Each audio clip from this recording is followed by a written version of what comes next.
ईश्वर से कुछ मांगिए मत, बल्कि ईश्वर से निकटता बढ़ाइए। सब कुछ आपको बिना मांगे ही मिलने लग जाएगा। नमस्ते, नमस्कारम। आप देख रहे हैं गीता ज्ञान। श्रीमद् भगवद गीता के 17वें अध्याय का सार इस वीडियो में समझाने का प्रयास है। और ये समझ जो कि मैं डेवलप कर पाया हूं क्योंकि रोजाना प्रतिदिन पठन, चिंतन, मनन करता हूं श्रीमद् भगवद गीता की यथार्थ व्याख्या, यथार्थ गीता का, जिसे परमहंस स्वामी श्री अड़गड़ानंद जी महाराज जी ने लिखा है। आप भी घर बैठे फ्री में अपने लिए ये यथार्थ गीता मंगवा सकते हैं और विस्तार से सारी बातें पढ़ सकते हैं, यथार्थ व्याख्या पढ़ सकते हैं www.यथार्थगीता.com से। 16वें अध्याय के अंत में भगवान श्री कृष्ण अपने सखा, अपने मित्र, अपने शिष्य अर्जुन से कहते हैं कि काम, क्रोध और लोभ को जब त्याग देता है मनुष्य तो कर्म का आरंभ होता है। कर्म जो है गीता वाला, वो कर्म है ध्यान, वो कर्म है मेडिटेशन, वो कर्म है चिंतन। उस कर्म का आरंभ होता है जब काम, क्रोध, लोभ को कोई त्याग देता है। भगवान श्री कृष्ण ये भी कहते हैं कि क्या करना चाहिए, क्या नहीं करना चाहिए। तो ऐसी स्थिति में शास्त्र जो हैं वही सबसे बड़े प्रमाण हैं। और कौन सा शास्त्र? तो कहते हैं इति गुह्यातमम शास्त्रम मिद मुक्तम मया नघ। यही गीता शास्त्र जिसके बारे में बात हो रही है।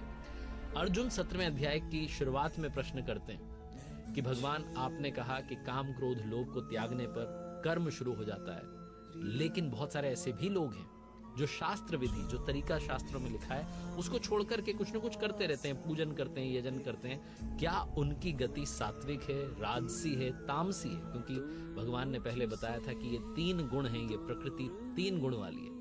तो इस 17वें चैप्टर की शुरुआत में अर्जुन कहते हैं, ये शास्त्र विधि मुत्सृज्य यजन्ते श्रद्धयान्विताः तेषाम निष्ठा तु का कृष्ण सत्वमाहो रजस्तम।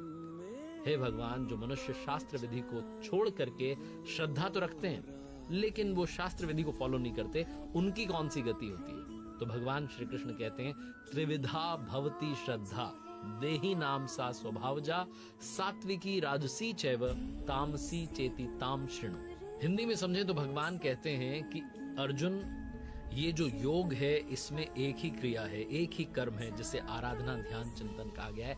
लेकिन जो अविवेकी होते हैं, जिनका विवेक जो है नष्ट हो चुका है, जिन्होंने अपनी बुद्धि से बहुत सारी भ्रांतियां पाल ली हैं, वो अनंत क्रियाओं का विस्तार करते चले जाते हैं और फिर दिखावटी जो बात है, जो दिखावटी वाणी है, उसमें उसे बताते भी हैं। उनकी जो बात है वो जिस तक पहुंच जाती है उसकी भी बुद्धि नष्ट हो जाती है, तो वो कुछ पाता नहीं है। इसीलिए भगवान श्री कृष्ण यहाँ समझाना चाह रहे हैं कि मनुष्य की आदत से जो श्रद्धा उत्पन्न हो जाती है वो 3 प्रकार की होती है। सात्विकी होती है, राजसी होती है और तामसी होती है। जैसी जिसकी श्रद्धा, जैसी जिसकी वृत्ति, वैसा ही वो पुरुष यानी कि नर नारी हो जाते हैं। तो कहते हैं, यजन्ते सात्विका देवान्यक्षर क्षांसी राजसः प्रेतान भूत गणांश्चान्ये यजन्ते तामसा जना। जो सात्विक पुरुष हैं वो देवताओं को पूजते हैं, जो राजस पुरुष हैं वो यक्ष को, राक्षसों को पूजते हैं, और जो तामस होते हैं वो प्रेत को, भूतों को पूजते हैं। ये बहुत मेहनत करते हैं, बहुत श्रद्धा से ये सब परिश्रम करते हैं, पूजन करते हैं, लेकिन ये शास्त्र विधि से रहित है। ये शास्त्र नहीं कहता है, ये सारी कल्पित क्रियाएं हैं। ये लोग जो हैं ये दंभ में, अहंकार में युक्त होते हैं। तो बहुत स्पष्ट किया कि जो सात्विक श्रद्धा वाला है वो देवताओं को पूज रहा है, जो राजसी सिर्फ घमंड के लिए चाहता है जीवन जीना, वो राक्षसों की पूजा कर रहा है, और जो तामस, जो कि तमोवृत्ति वाला पुरुष है, वो पूजा कर रहा है भूतों की, प्रेतों की। और भगवान इस 17वें अध्याय में कहते हैं कि ये सारे लोग जो हैं मुझसे दूरी पैदा करते हैं, आत्मा और परमात्मा के बीच में दूरी पैदा करते हैं, इसलिए इन सबको तू फंसो जान। बहुत बड़ा स्पष्ट कहते हैं कि ये सब मुझसे दूर भाग रहे हैं, ये मेरे पास नहीं आ रहे। इसीलिए भगवान श्री कृष्ण ने जो कहा उस बात को फॉलो करना शुरू करना चाहिए। उन्होंने कहा कि एकमात्र परमात्मा की शरण में जाइए, सर्वधर्मान परित्यज्य मामेकम शरणम व्रज। ये बात उन्होंने कही कि सब छोड़ करके मेरी शरण में आ जाओ। और जो ध्यान करने का तरीका है वो पिछले अध्याय में बहुत स्पष्ट किया। जो 4 स्टेजेस बताई गई हैं, अगर आप उन्हें फॉलो करते हैं तो आप सही तरीके से चिंतन, मनन और ध्यान कर पाएंगे। भगवान कहते हैं अपने मित्र, अपने सखा, अपने शिष्य अर्जुन से कि अर्जुन, जिस तरीके से श्रद्धा 3 प्रकार की है, उसी तरीके से भोजन भी 3 प्रकार का है, यज्ञ, तप और दान भी 3 प्रकार के हैं। सबसे पहले भोजन आहार के बारे में कहते हैं।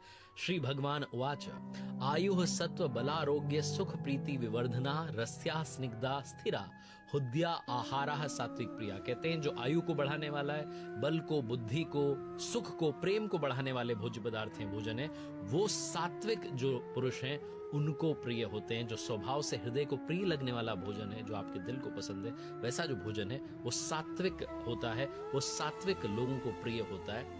इस श्लोक के अर्थ से स्वामी जी अर्थात गीता में कहते हैं कि स्पष्ट होता है कि कोई भी जो भोज्य पदार्थ है वो सात्विक, राजसी और तामसी नहीं होता, उसका प्रयोग सात्विक, राजसी, तामसी होता है। अलग अलग जो परिवेश हैं, अलग अलग जो मौसम है, उसके हिसाब से भोजन बदलता रहता है। आगे भगवान श्री कृष्ण जो है राजसी पुरुषों को कैसा भोजन प्रिय होता है, तो उस पर कहते हैं कि राजसी जो लोग हैं उनको कड़वे, खट्टे, नमकीन, गर्म, तीखे, रूखे, दुख पैदा करने वाले जो भोजन है, जो आपके स्वास्थ्य को खराब करने वाला भोजन है, वो प्रिय होता है। तामसी जो लोग होते हैं उनको रस रहित, जिसमें रस नहीं है, जो बासी है, जो बहुत देर का बना हुआ है, झूठा है, अपवित्र है, ऐसा भोजन प्रिय होता है। तो ये भोजन के 3 प्रकार श्रीमद् भगवद गीता में भगवान श्री कृष्ण बताते हैं। इसी तरीके से यज्ञ के बारे में, यज्ञ के 3 प्रकार बताते हैं। भगवान श्री कृष्ण कहते हैं कि यज्ञ भी सात्विक, राजसी और तामसी होता है। जो शास्त्र विधि वाला यज्ञ कर रहे हैं, जो ज्ञान योग से, चाहे निष्काम कर्म योग से भक्ति कर रहे हैं, ध्यान कर रहे हैं, श्वास प्रश्वास का यज्ञ कर रहे हैं, वो सात्विक कर रहे हैं। लेकिन जो सिर्फ दंभ, दिखावे के लिए, लोगों में एक माहौल बनाने के लिए कि लोग प्रशंसा करें कि देखो कितना अच्छा व्यक्ति है, जो सिर्फ दंभी हैं, घमंडी हैं, दिखावे के लिए यज्ञ कर रहे हैं, वो राजसी है।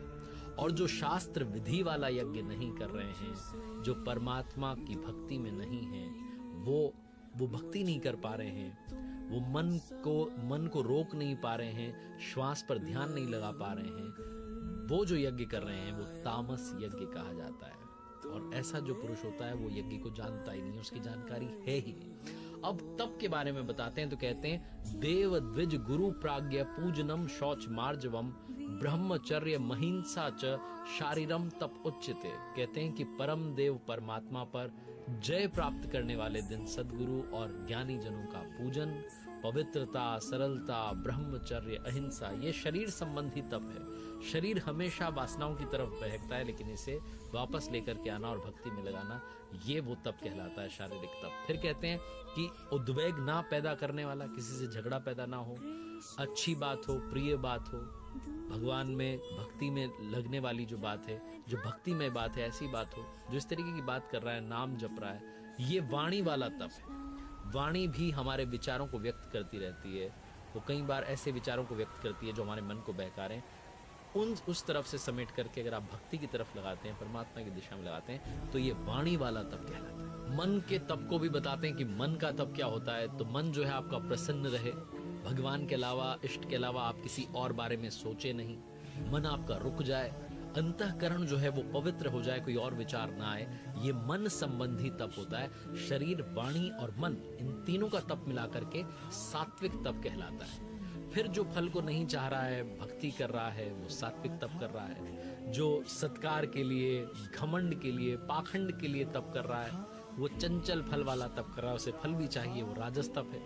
और जो सिर्फ मूर्खता से, हट से मन को, वाणी को, शरीर को पीड़ा दे रहा है, दूसरों का अनिष्ट करना चाहता है, बदले की भावना से आगे बढ़ रहा है, वो तप तामस कहा गया है। अब दान के बारे में बताते हैं। भगवान श्री कृष्ण कहते हैं दातव्य मिति यद्दानम दीयते अनुपकारिणे देशे काले च पात्रे च तद्दानम सात्विकम स्मृतम।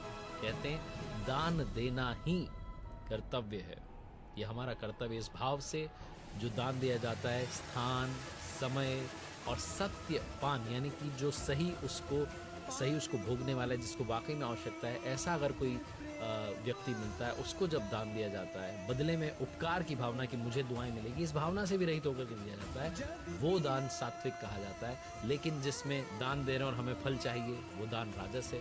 और जिसमें झिड़क करके लेके चला जाता है, इस तरीके से जो डांट डपट करके दान देता है कि चलो आगे बढ़ो, वो दान तामस है। भगवान श्री कृष्ण के अर्जुन जो हैं प्रिय शिष्य हैं, इसलिए पूछा तो गया था सिर्फ श्रद्धा के बारे में, लेकिन वो यज्ञ के बारे में बता देते हैं, तप के बारे में बता देते हैं, दान के बारे में बता देते हैं, आहार के बारे में बता देते हैं, और अंत में कहते हैं ओम तत् सत। आपने सुना होगा, अक्सर हम कहते हैं, हम कहते भी हैं और सुनते भी हैं, हरि ओम तत्सत। तो ओम तत् और सत जो है ये क्या है? भगवान श्रीमद् भगवद गीता में बड़ा स्पष्ट करते हैं, ओम तत्सदिति निर्देशो ब्रह्मणस्त्रिविधः स्मृतः ब्राह्मणास्तेन वेदाश्च यज्ञाश्च विहिताः पुरा। कहते हैं अर्जुन, ओम तत् और सत, ये तीन प्रकार का नाम जो है ये ब्रह्मणः निर्देशः स्मृतः, ब्रह्म का निर्देश करता है, स्मृति दिलाता है, संकेत करता है, और ब्रह्म का परिचय यानी कि सिंबल है। इसी से पूर्व में ब्राह्मण, वेद और यज्ञ जो हैं रचे गए हैं, यानी कि ब्राह्मण, यज्ञ और वेद जो हैं ओमकार से पैदा होते हैं, ये योग से पैदा होते हैं, ओम के चिंतन से पैदा होते हैं, और कोई तरीका नहीं है। पीछे भी बहुत क्लियर किया कि ब्राह्मणत्व जो है उसे अर्जित किया जाता है, उस तक पहुंचा जाता है, वो एक स्टेज है, वो एक स्थिति है। यहाँ कहते हैं आगे, तस्मादो मृत्युदाहृत्य यज्ञ दान तपः क्रिया प्रवर्तन्ते विधानोक्ता सततम ब्रह्मवादिनाम। यानी कि ब्रह्म का कथन करने वाले जो पुरुष हैं, वो जो कि शास्त्र विधि से नियत की हुई यज्ञ, दान और तप की क्रियाएं करते हैं, वो ओम नाम के उच्चारण करके ही करते हैं, जिससे कि ब्रह्म का, प्रभु का स्मरण हो जाए। तो ओम जो है वो परमात्मा का परिचायक है, उनका सिंबल है, उनके बारे में बताता है। ओम के बारे में बता दिया, अब तत् के बारे में बताते हैं। कहते हैं तदित्यन भिसंधाय फलम यज्ञ तपः क्रिया दान क्रियाच विविधा क्रियन्ते मोक्षकांक्षी भी। तत् का मतलब है कि वो जो परमात्मा है, वो जो सुपर नेचुरल पावर है, जिन्हें आप परमात्मा कहते हैं, इष्ट कहते हैं, प्रभु कहते हैं, भगवान कहते हैं, वो तत् का मतलब है वो सर्वत्र है।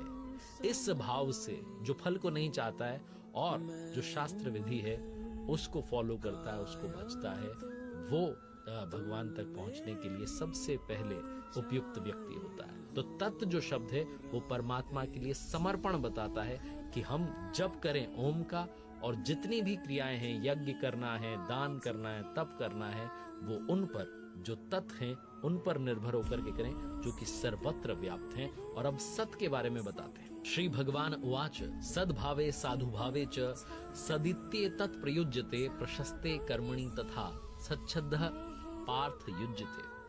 कहते हैं सत के बारे में कि सत क्या है, क्योंकि जब गीता प्रारंभ होती है, श्रीमद् भगवद गीता की शुरुआत होती है, तो अर्जुन कहता है कि कुल धर्म ही शाश्वत है, सत्य है। तो भगवान कहते हैं अज्ञान कहाँ से हो गया?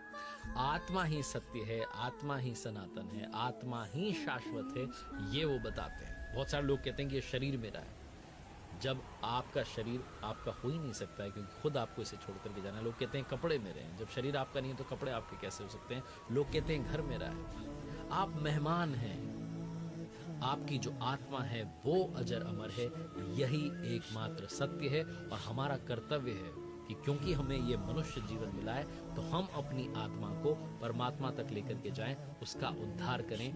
ये आत्मा ही सत्य है, यही भगवान श्रीमद् भगवद गीता में बार बार स्पष्ट करते हैं।